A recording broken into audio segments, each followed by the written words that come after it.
Welcome to Recalculating Small Business. Dan, all the way from London, is our next guest, Bulent-Osman. He's founder and CEO of StaffConnect. Bulent, welcome to the program. Thank you very much. Bulent. Thank you very much. I'm very pleased to be here.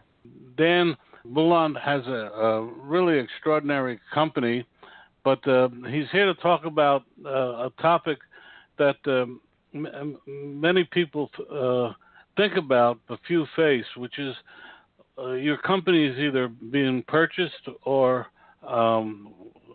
absorbed. And how do you keep your employees happy and motivated? But first, Bulent, we would like you to tell us a little bit about yourself and your company. Sure. Well, thank you very much, Don and Dan. So, yes, my background is very much in enterprise software. I work for very large U.S. Software companies selling enterprise software. And most recently, I was at Microsoft. And as you can probably tell from my accent, I'm actually from the UK. So I was at Microsoft heading up one of the divisions of the UK business. And some years ago, a few years back, I set up the StaffConnect business to really address the issue of how to get motivated, emotionally connected employees operating at a high capacity, high productivity levels, and really feeling part of the organization.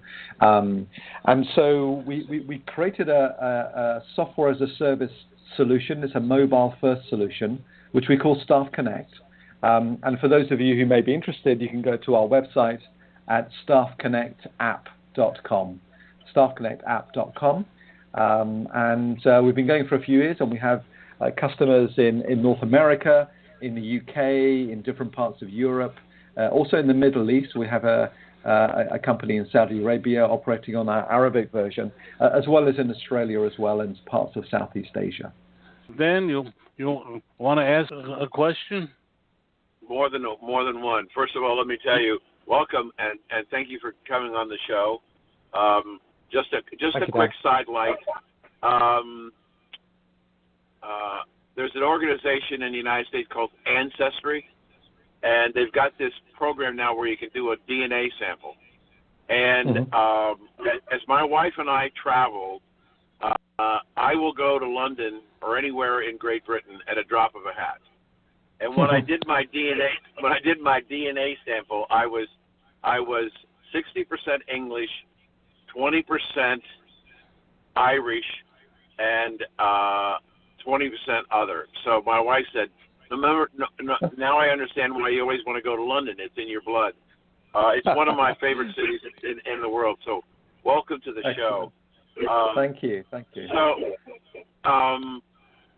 So if I understand what Don was saying when he was introducing you, you also help corporations that may be either under an acquisition to retain employees as much as possible. Is that true? Yes, that's very true.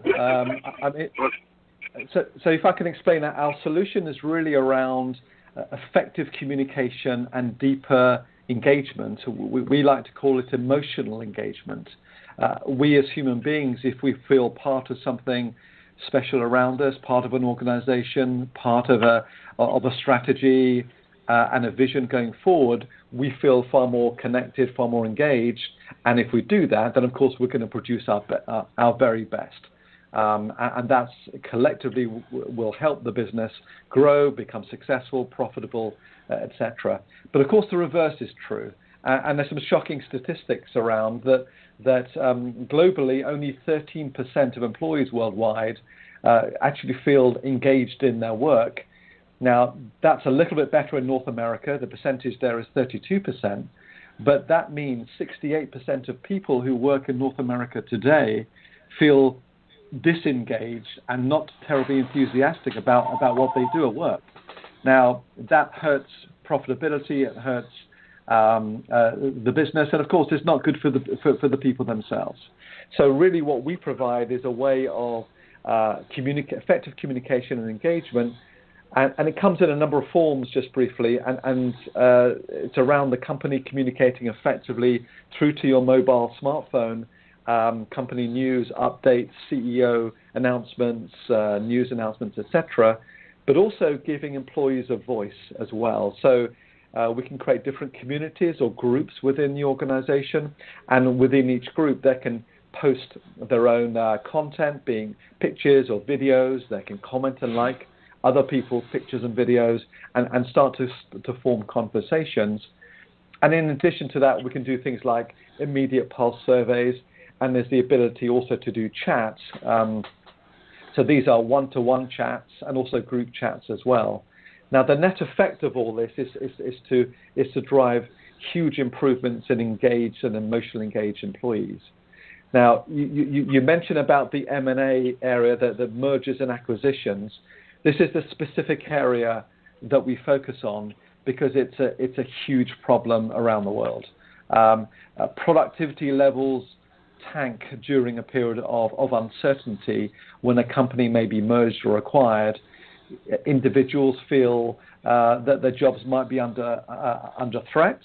There's a lack of communication of what's going on, and what replaces quality information is people talking about rumors or about their own opinions, and this is where kind of fake news can begin to circulate, and the situation can get out of hand very, very quickly, and that could hurt the financial impact as well as employee productivity, etc. So this is a huge problem, and we're looking to address that problem, not just with companies in North America, but really around the world. Is in North America an important part of your business? It is, yeah. So we have an office in London, which is our group head office, but also we've got an office in San Francisco. We've got people in across North America. And we've got customers as well in North America, as well as other parts of the world. Yeah. Let me add a thought for you, or see if you can react to this. Sure. Don and I both write for different blogs, and I have been writing for some time about the last 8 years under the Obama administration was a period of which I believe that the administration had its foot on the economy, not the accelerator, but the brake. And as a result of 8 years of uncertainty about what was going on in the economy, slow to no growth, corporate management was uncertain as to what the future of their company was. And by and large, I think a great number of employees were uncertain about whether or not they're going to have a job. And it's hard to motivate people. And I think we went through an economic time that was extremely difficult, yet at the same time, I think your organization may be well positioned to help, as Mr. Trump is trying to turn the economy around, turn around employee attitudes. But it seems to me that, as you said, it starts at the top.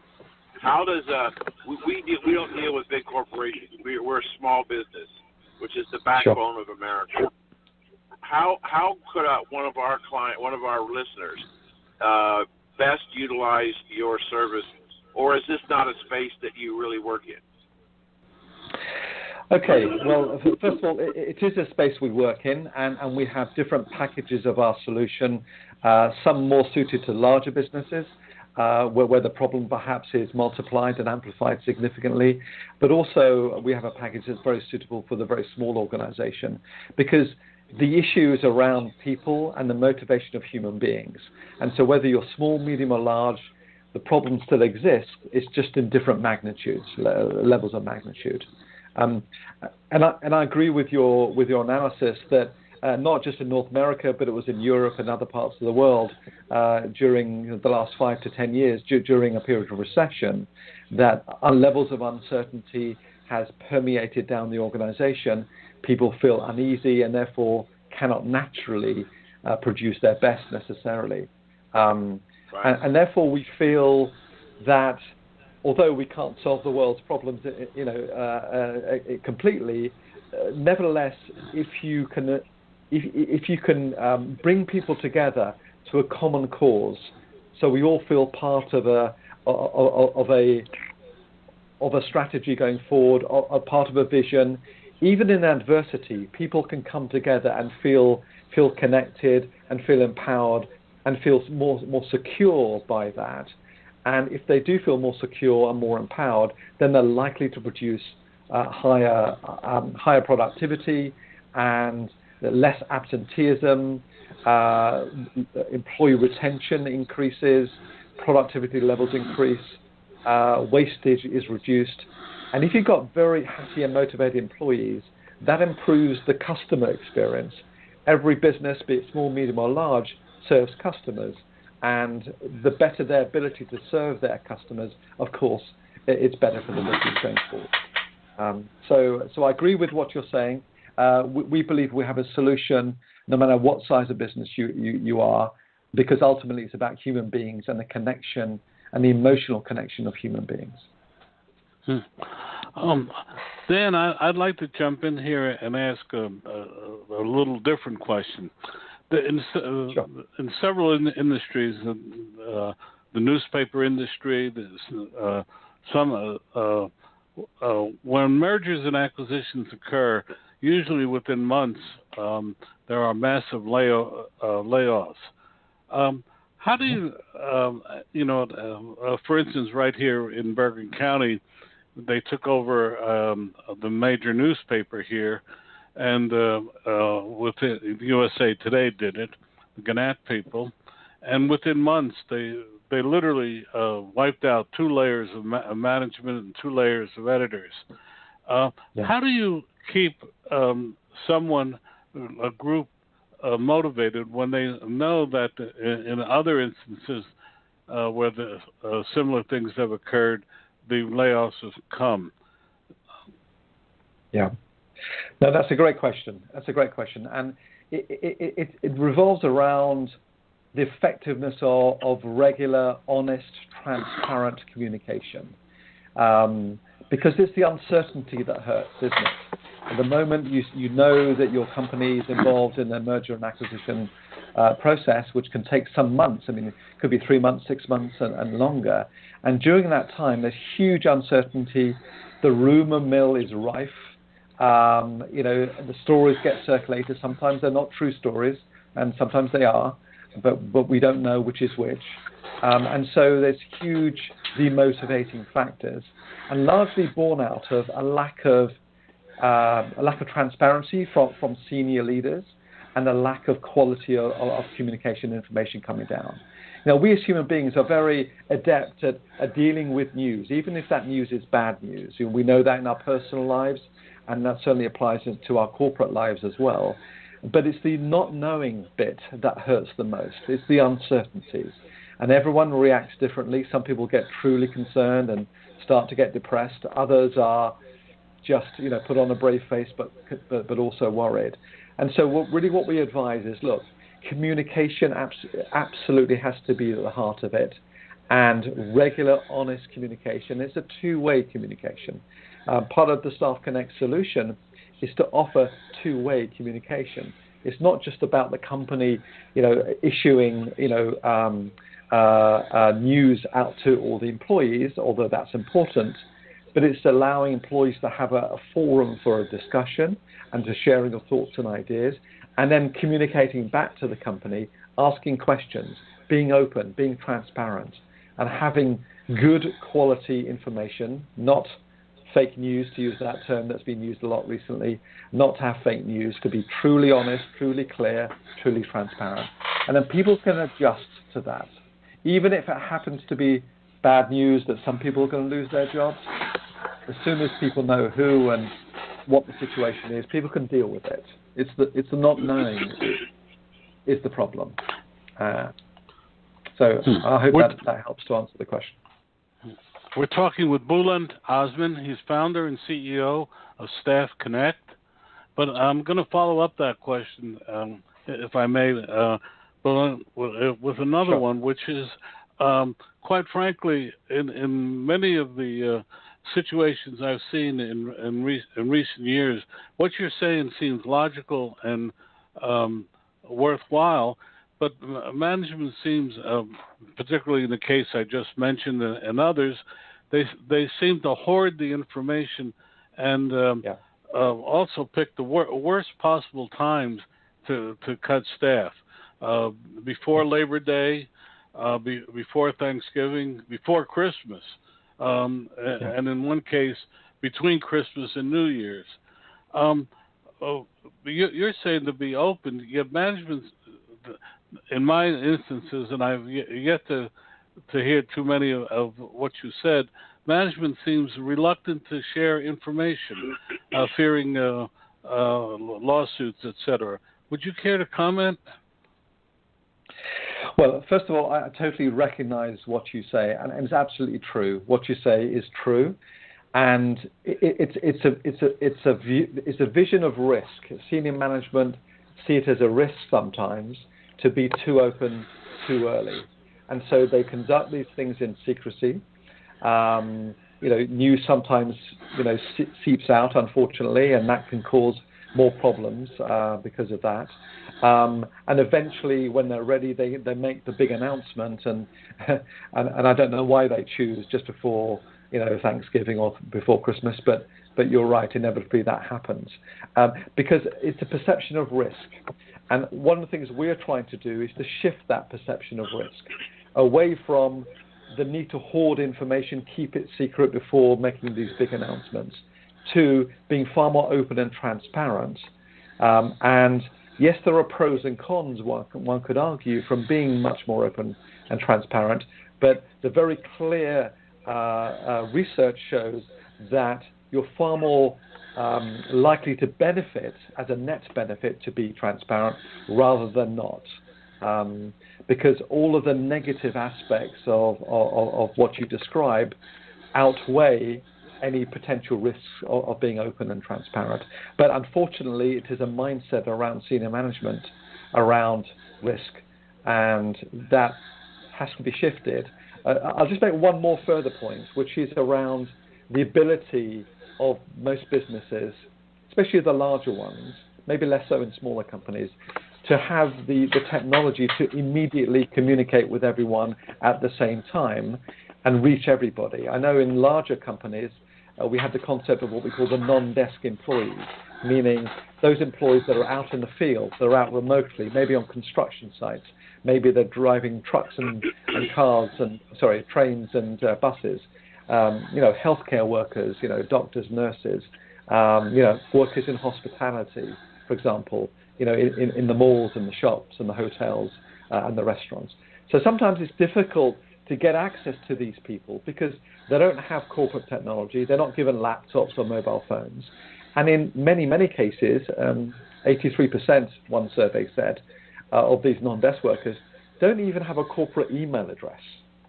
So how does a company even email out an announcement to everyone, because some of those people don't even have an email address?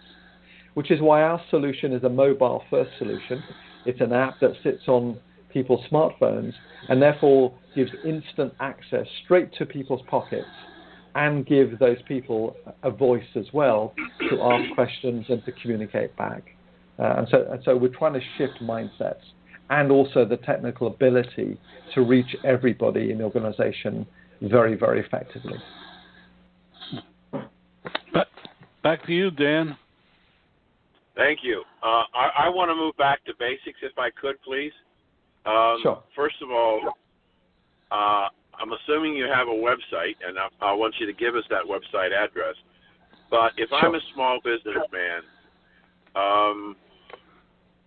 I need to know, how do I contact you?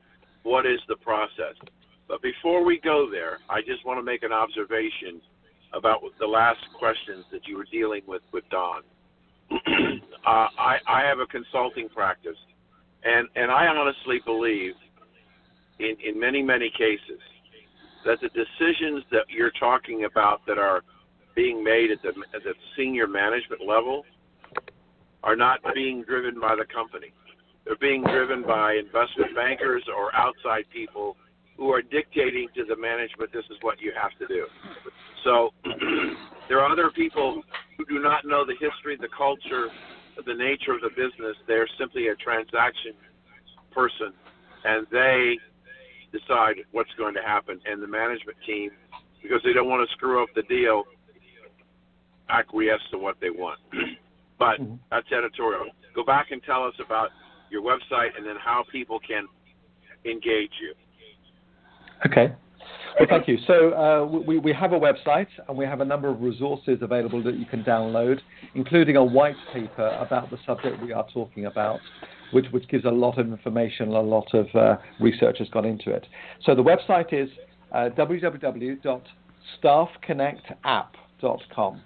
So 3 words all put together. So the word staff, S-T-A-F-F, connect, C-O-N-N-E-C-T, and app, the thing you download, app.com. So if you go to StaffConnectApp.com, there are many resources available for you to download and read, etc. But throughout the website, there is a simple form if you wish to connect with us. Just fill that form in and submit it, and one of my team will be able to contact you, phone you, email you, etc. to talk about your potential interest.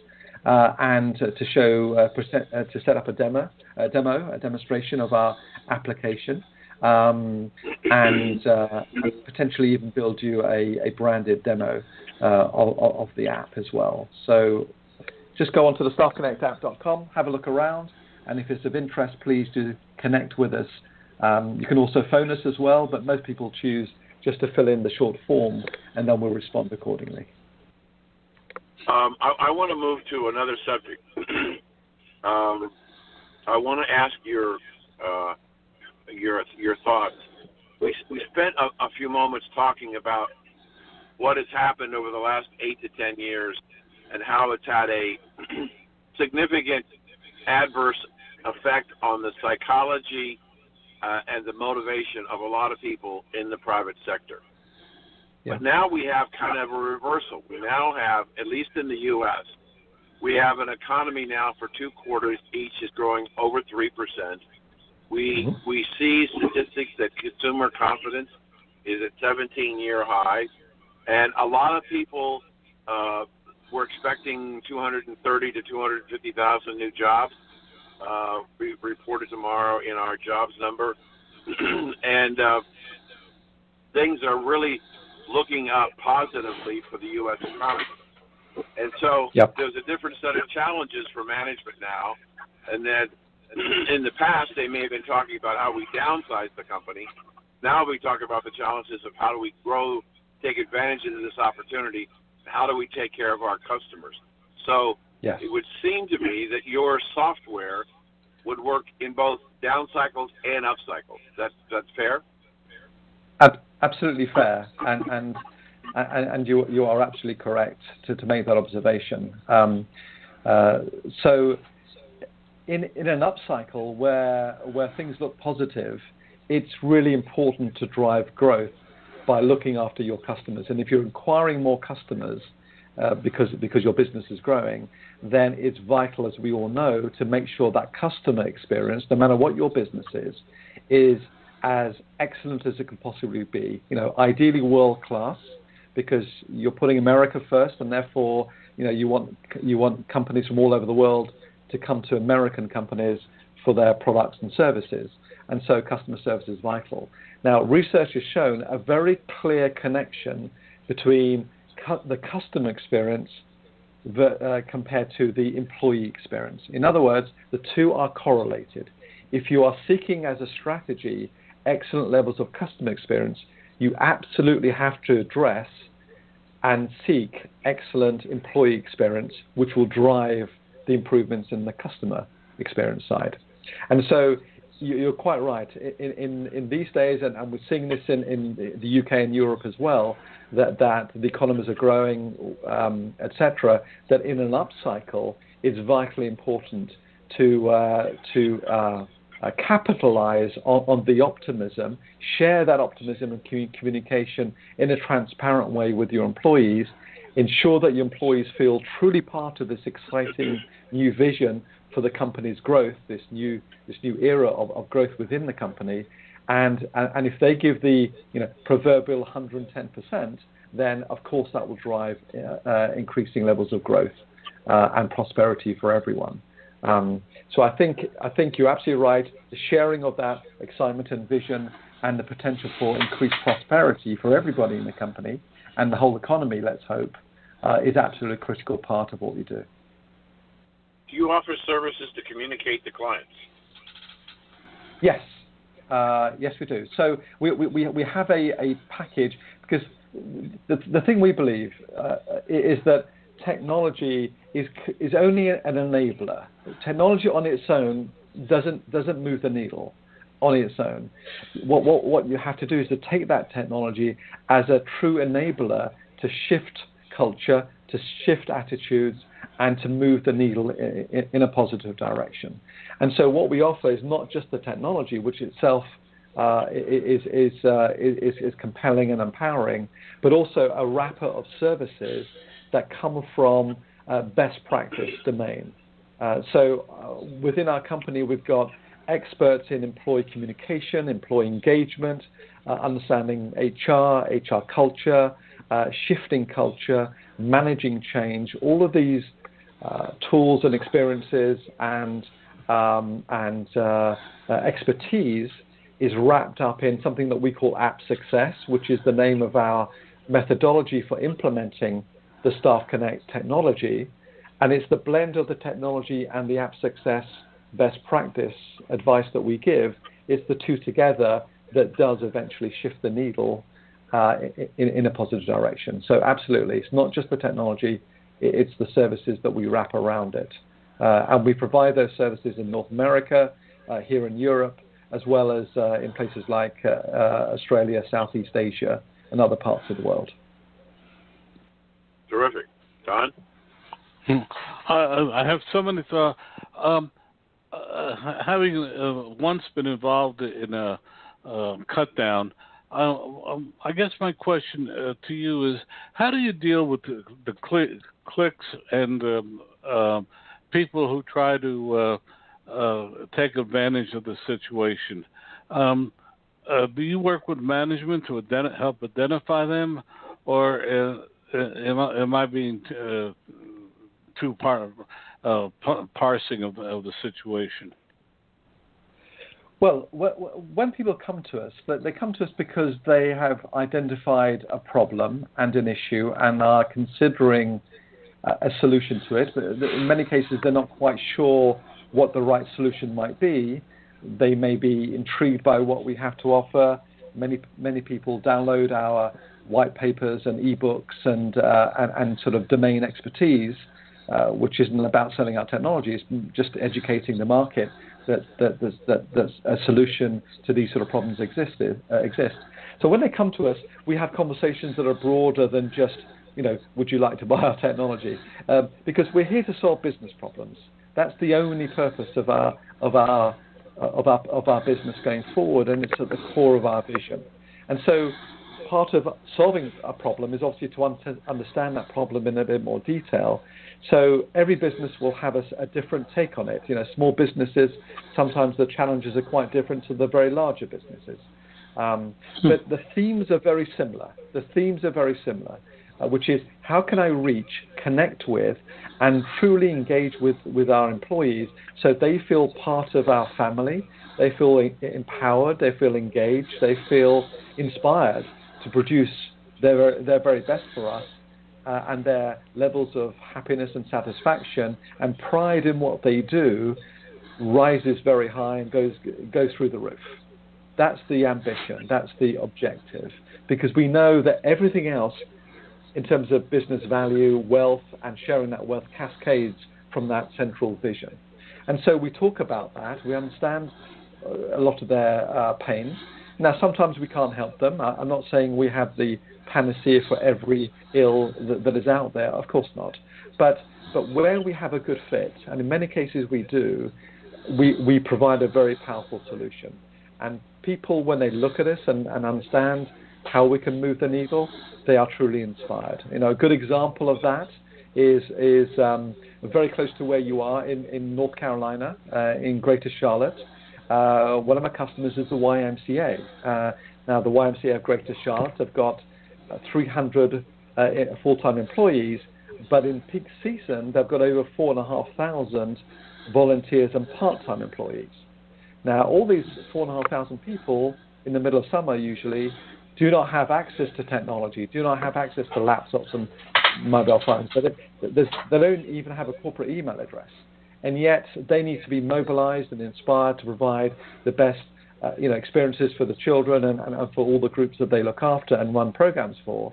And so they're using StaffConnect as an effective way to connect with everyone, first and foremost, to ensure that they are properly mobilized with the right information, arriving at the right point in time to pick up the right group to do the right activity, and as well as to be inspired to feel part of this fabulous movement called the YMCA and all the good that they do in the area of Greater Charlotte in North Carolina. So that's one example, and that's a not-for-profit organization that are truly inspired by what we do. I guess if I'm hearing you correctly, it's really you've got to reach management with the idea of being even-handed and open communication, and once that happens, a lot of the other issues are eased. Am I hearing you correctly?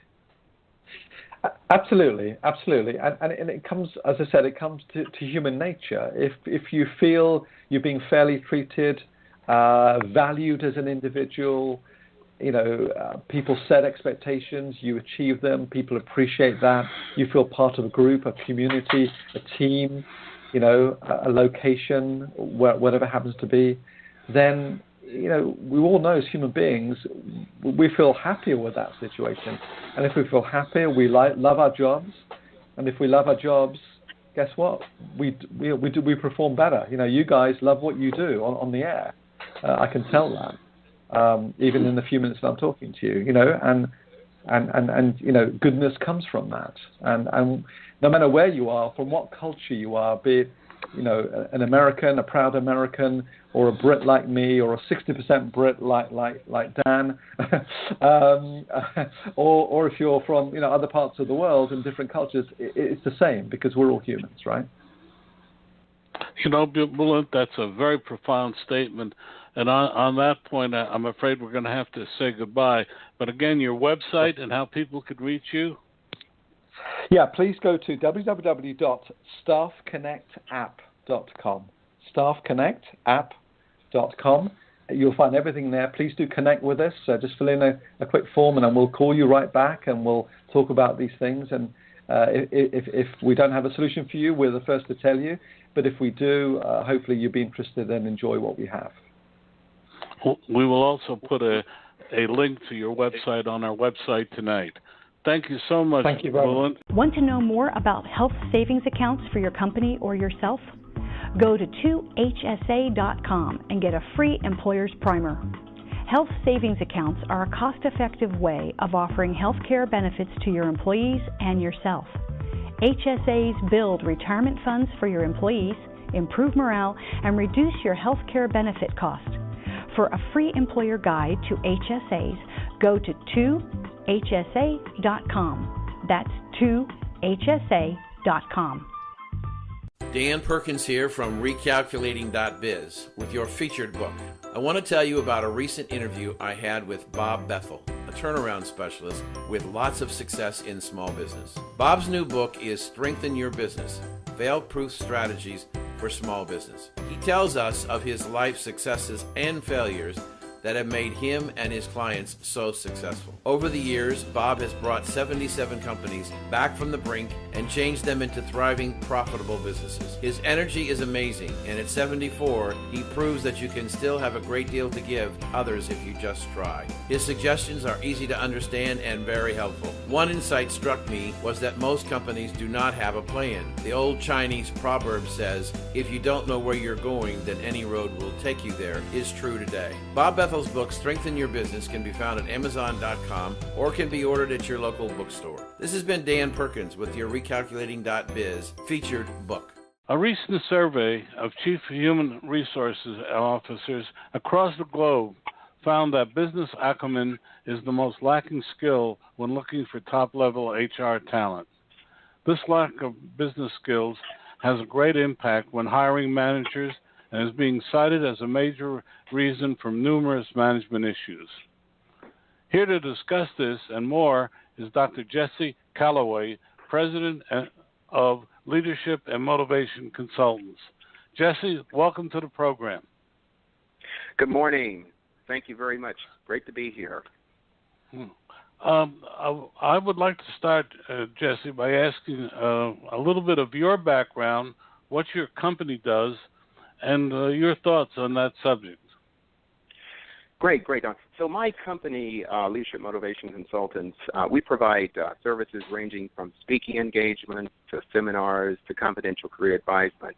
And the aim of all of that is to either build or elevate individual leadership capability.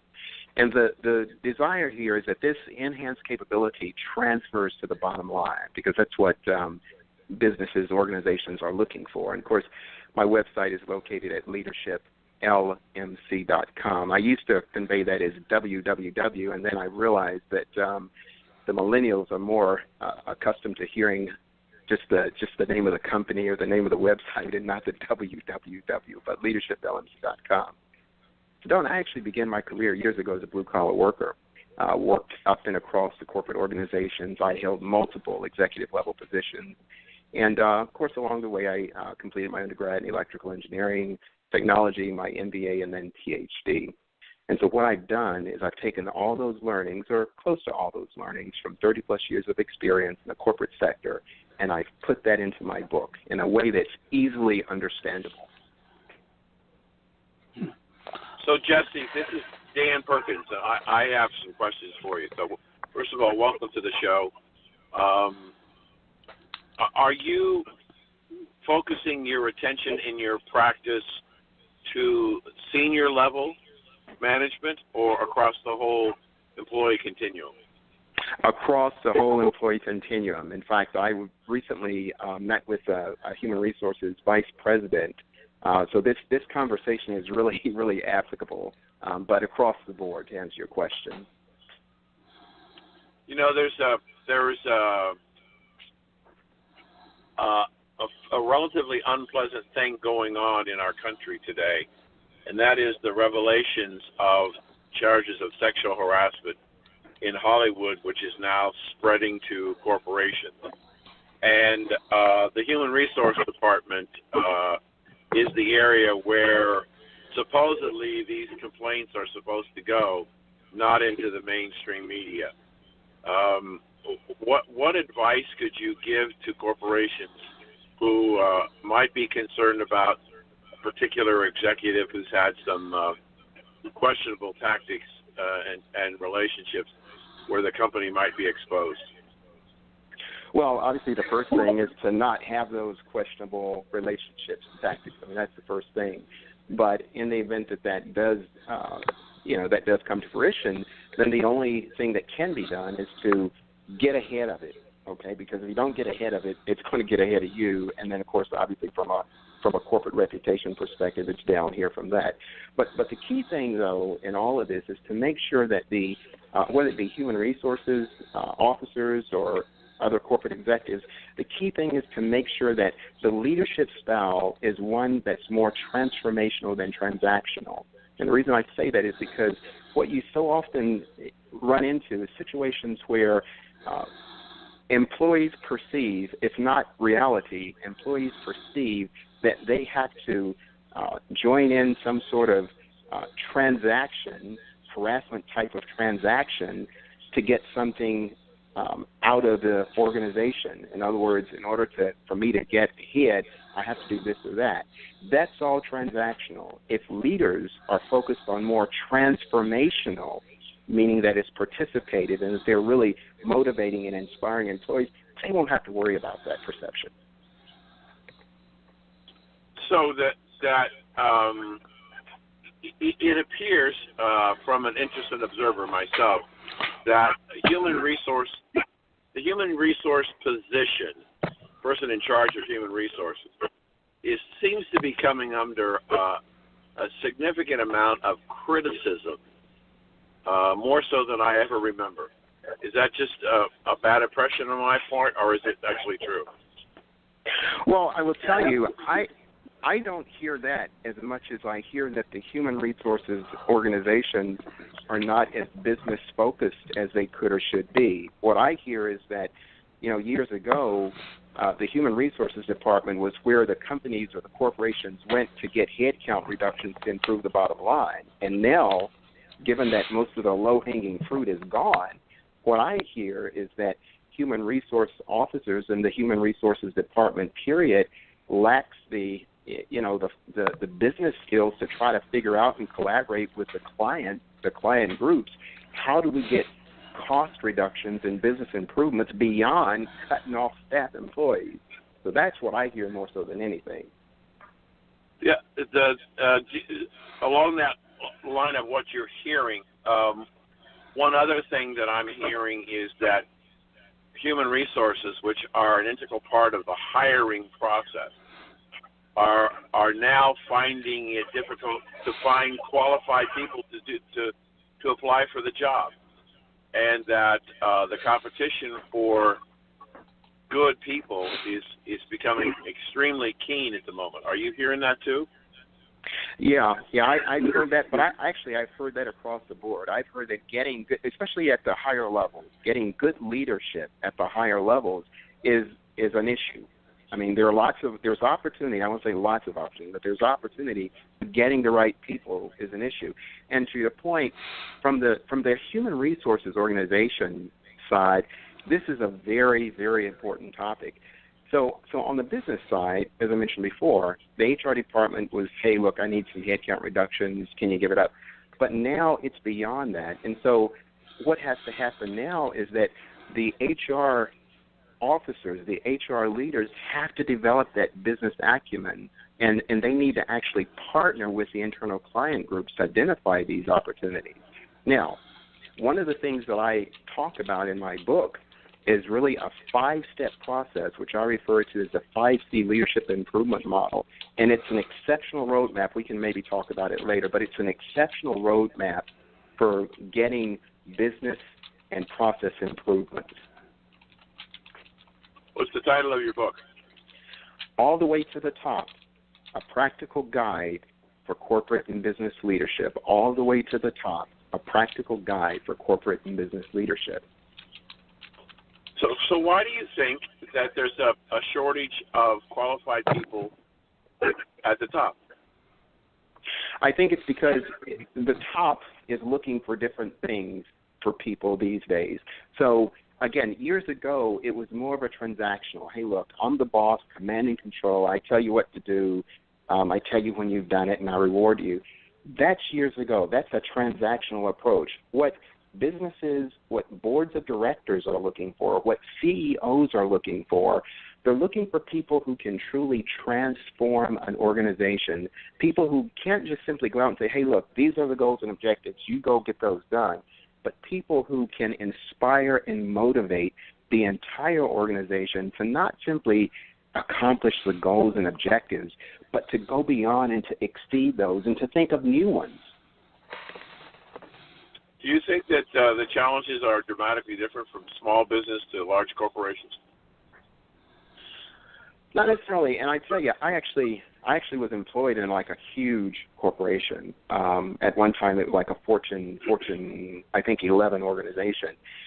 One of the things that I see is that leadership is leadership wherever you are, and the thing that might be the case in a smaller business is that your holes and your opportunity areas are perhaps more exposed than in a larger organization. They can be to some degree concealed in a larger organization, okay? Because, again, it's not that much impact. You've heard the saying that in a corporation, 20% of the people accomplish 80% of the work, right?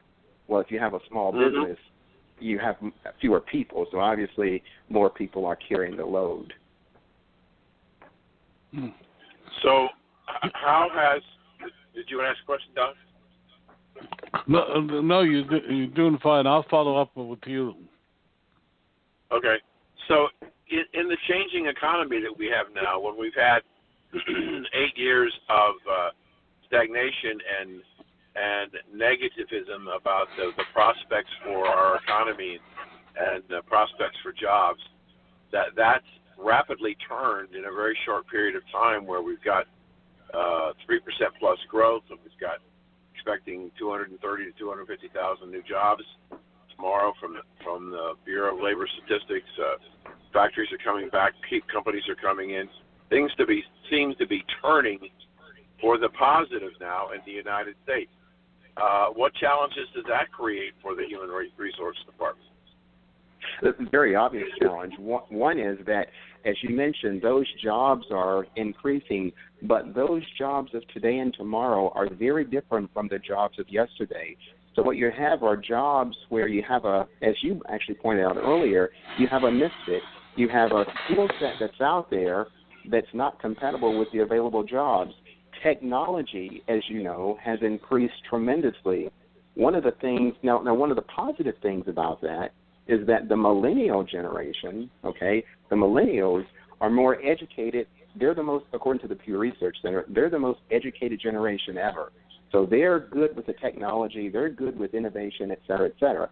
But again, you do have a number of people who quite frankly, don't fit that, whether it be on the human resources side or otherwise. And the human resources side is very important because, again, years ago, it was all about, you go out employee and you go get to some seminar and you go get development and then you come back. But as I mentioned before, I spoke with my colleague, VP of Human Resources at a very, very high Fortune 500 company. And what she says is that, it really falls to the human resources folks to develop people internally, maybe bring programs in, but nonetheless do it internally. In order for the human resources folks to do that, whether it has to do with new jobs or existing jobs, they have to fully understand the business themselves. And so, again, that's where, and maybe we'll talk about it later, that's where the 5 C's really comes in. But the bottom line is you've got these new jobs, to your point. You've got these old skill sets. Something has to change. The change has to be you have to retool to match the available jobs. Let's take a moment and go through your 5 C's. So the 5 C's are conversation, calculation, collaboration, communication, and cognition. So again, conversation, calculation, collaboration, communication, and cognizance. And so the way these 5 C's are laid out in the book is it brings in many, many different examples of how to apply these. But at a high level, the conversation stage is really all about issue and opportunity identification. Where should we focus our resources? Where are the business issues? Where are the gaps? So that's what the conversation stage is. And again, it goes through a methodical process to show that. But then after we do that, so you've got this in hand, you've got the issues, the opportunities, you've done a gap identification. So now comes the calculation stage. And this really focuses on strategy development for closing the gaps or addressing the issues and opportunities identified in the conversation stage. So now you've got the conversation, we've got the issues and opportunities, we've got the calculation, how we're going to close the gaps, what are the strategies we're going to implement. So those are the first 2. Now, a question for you. Are you familiar with Jack Welch, who was CEO of GE for many years? Yes, sir. So you may know that in an interview, Jack was being lauded for adding $450 billion in market capitalization during his tenure at GE. But instead of taking the credit, do you know what Jack Welch said? He said, nearly everything that I have done in my life has been accomplished with other people. And that speaks to the importance of collaboration, which represents the 3rd C in my model. So you got conversation, calculation, and collaboration. Very little, if anything, can get done without the help of other people. So I go through and talk about the collaboration stage and how you actually execute it. But once you have those 3 stages completed, conversation, calculation, collaboration, now comes the time to communicate, the 4th C. And this is where stakeholders on a 360-degree basis, 360-degree basis means, subordinates, peers, bosses, they're made aware of what needs to be done and who is going to be doing it. I can't overstate the importance of communication, okay, and getting what I call the key message right. You've got to get that right because in many instances you only have one chance to get it right. Many people think that, once you communicate it and all the strategies are out there, you're done, okay? To the contrary, this is really the beginning of making things happen. And it's also the final stage, which is cognizance. So you have conversation, calculation, collaboration, communication, and cognizance. Cognizance, or awareness, is where you actually start to measure progress versus the objectives, and you're sure that everything stays on track. And what you'll see is that many times there are lots of barriers that are going to be identified as you move toward implementation of your strategies. And so you're going to have to shift some timelines. That all takes place in the cognizance stage. So I lay it out in my book in a fairly easy, understandable way of how you can implement the 5 C's to get leadership capability elevated as well as business and process improvements implemented. When you look at our client, our contact, which is small business, many times these businesses are startups, and they have succeeded and they're continuing to grow, but they're a seat-of-the-pants management style. To look at your 5 C's and the discipline that is necessary to implement these 5, do you find that small businesses have a hard time with the disciplines that you're talking about? The small businesses that are interested in short-term gains do. The businesses that are interested in moving the organization forward, not just for tomorrow, but 3 to 5 years from now, and having that strategic competitive leadership advantage, those companies do well with the strategy. Because it does take some discipline. It requires some discipline and some focus, but the rewards and the paybacks are clearly there. Do you, other than the books, do you provide other services for business leaders? Yep. Oh, yes, I do. I provide seminars. In fact, one of the most recent seminars that came about is the title is "Don't Manage Millennials, Lead Them." But I provide seminars on leadership, seminars on small businesses implementing the 5 C's.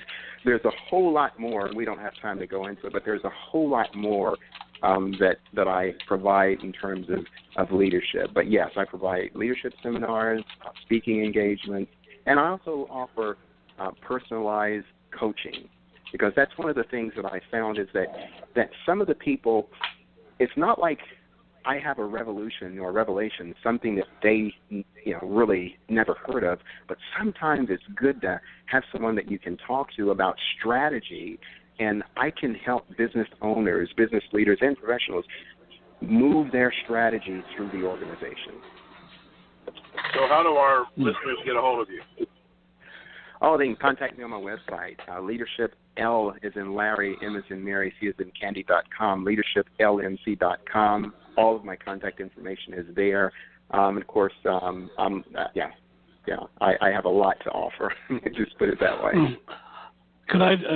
Dan, could I jump in here and ask a question that just came across my computer?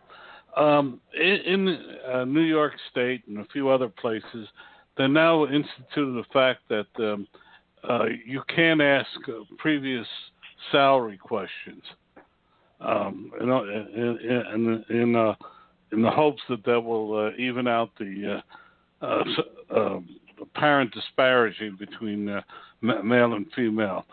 How does one deal with a question like that from the HR viewpoint and from the candidate viewpoint? I'm sorry, you said you can ask previous salary questions? In New York State now, and in a couple of cities, San Francisco, you cannot ask a candidate what his or her prior salaries were. I don't know if you're aware of that. Okay, no, I wasn't, but okay.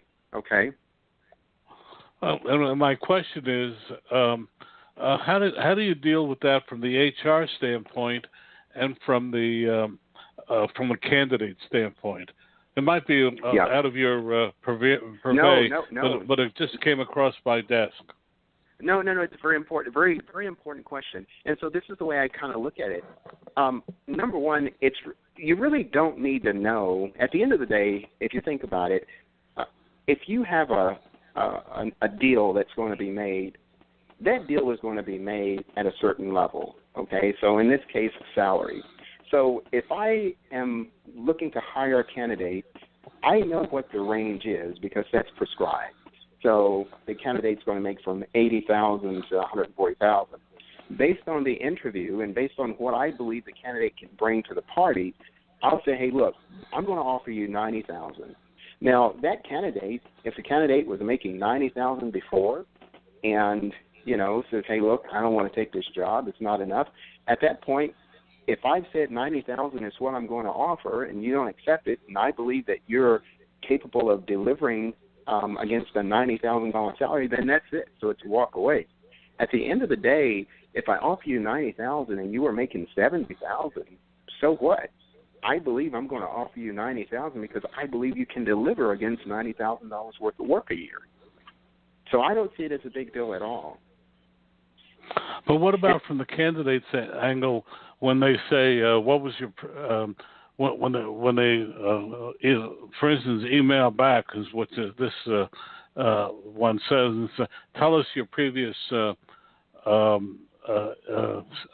salary, so they can decide whether to proceed with the interview or not." Yeah, if there's a law that precludes a candidate from disclosing previous salary, then obviously they cannot disclose it. But at the same time, I will tell you, I remember when I was in the corporate sector, I always believed in being honest. I mean, that's the thing that I think kind of got me through several years and up through the organization. But there was a peer of mine who told me, he said, when I came in, they interviewed me, they asked me how much I was making. I told them I was making $46,000 a year. At the time when they interviewed me, I told them the truth. I told them that I was making $26,000 a year. This was way back in 1988, by the way. At the end of the day, I ended up being, as I said, holding multiple executive levels in the organization. That other person that I just mentioned to you went to one level and got terminated. So it's what you make really shouldn't matter. And if HR departments or anybody's trying to make an offer based on what a person made in the past, really has to do with what that person brings to the table. Because I will tell you, I was making $26,000 a year. My starting salary at the time was $37,000, so it was much more than what I was making. But again, I brought to the table $37,000 a year's worth of work in contribution. Right. Well, I think in this case of the email that's across my desk, they're asking the previous salary, to decide whether to proceed to go ahead with the interview with him. I think that's what he's asking the question, and I think his real question is, how as a candidate do you deal with it? Yeah, and this is what I would say again, as I just mentioned. As a candidate, if you are able to disclose that, if there's no law or anything precluding you from disclosing it, tell them what you really make. Don't inflate it. I've heard people say, hey, look, always tell the prospective employer that you're making, 10% more than you make, and don't do that because you're starting off less than an integrity level. Just be upfront, be honest, and tell them. I mean, what can it hurt? I agree wholeheartedly. Unfortunately, this has been fascinating, but we've got to call it a day. Can you give us your website again and your book so people will know? Yes. Jesse? The website, yes, sir. The website is Leadership LMC, Larry, Mary, Candy, leadershiplmc.com. My book is All the Way to the Top, a practical guide for corporate and business leadership. And again, I took my 30-plus years of being in the corporate sector, the key learnings from that, introduced it with my scholarly research as I completed my PhD focused on leadership, and I put it into that book in an easily understandable way. Well, we really enjoyed having you today, and thank you so much for being with us. Thank you for joining us on Recalculating. We hope the information you received on today's episode was helpful to you in starting and growing your business. Please go to our website, recalculating.biz,